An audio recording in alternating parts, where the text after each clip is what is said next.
കോഴിക്കോട് താമരശ്ശേരി ചുരത്തിൽ വാഹനാപകടം. ഒന്നാം വളവിൽ കാർ സുരക്ഷാ ഭിത്തിയിൽ ഇടിച്ചു. അപകടത്തെ തുടർന്ന് ചുരത്തിൽ ഗതാഗത കുരുക്ക് രൂപപ്പെട്ടിട്ടുണ്ട്. സമീർ സി മുഹമ്മദ് കോഴിക്കോട്ട് നിന്ന് വിവരങ്ങൾ നൽകാനുണ്ട്. സമീർ, ഈ താമരശ്ശേരി ചുരത്തിൽ ഉണ്ടായിട്ടുള്ള വാഹനാപകടം ഗുരുതരമാണോ?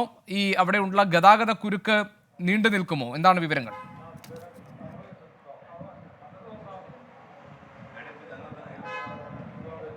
ഗോപി, കാറ് സുരക്ഷാ ഭിത്തിയിൽ ഇടിച്ചാണ് അപകടമുണ്ടായിരിക്കുന്നത്. അപകടത്തിൽ കാര്യമായ പരിക്കില്ല. 3 പേരാണ് ഉണ്ടായിരുന്നത്. മലപ്പുറം വണ്ടൂർ സ്വദേശികളാണ്. ഇവർക്ക് കാര്യമായ പരിക്കില്ല. വാഹനം ഈ സംരക്ഷണ ഭിത്തിയിൽ ഇടിച്ച് ഉണ്ടായിട്ടുള്ള അപകടത്തിൽ ഏറ്റവും പ്രധാനപ്പെട്ട ഒരു കാര്യം, ഈ സംരക്ഷണ ഭിത്തിയിൽ വാഹനം നിന്നു എന്നുള്ളതാണ്. മറ്റേ തലത്തിലേക്ക് അത് പോവുകയായിരുന്നു എങ്കിലാണ് അത് വലിയ രീതിയിൽ അപകടമാവുക. എന്തായാലും ആശ്വാസമായ കാര്യം, ആർക്കും കാര്യമായി പരിക്കില്ല എന്നുള്ളതാണ്. എന്നാൽ അവിടെ ഗതാഗത കുരുക്ക് രൂക്ഷമായി തന്നെ തുടരുന്ന ഒരു സാഹചര്യമാണുള്ളത്. വാഹനങ്ങൾ എത്തുന്നു, വലിയ രീതിയിൽ തന്നെ കിലോമീറ്ററുകളോളം വാഹനങ്ങൾ കെട്ടിക്കിടക്കുന്ന ഒരു സാഹചര്യമുണ്ട്.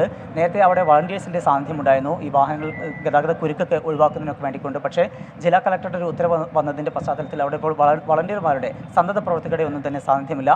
അത് ഈ ഗതാഗത കുരുക്ക് രൂക്ഷമാക്കുന്നുണ്ട്. എന്തായാലും വാഹനം എടുത്തു മാറ്റാനുള്ള ശ്രമങ്ങൾ നടക്കുന്നു. ഗതാഗത കുരുക്ക് വളരെ വേഗത്തിൽ തന്നെ പരിഹരിക്കാൻ കഴിയും എന്നുള്ള പ്രതീക്ഷയാണ് നമുക്ക് പങ്കുവെക്കാനുള്ളത്. ഗോപി, ശരി. സമീർ സി മുഹമ്മദാണ് കോഴിക്കോട്ട് നിന്ന് വിവരങ്ങൾ നൽകിയത്.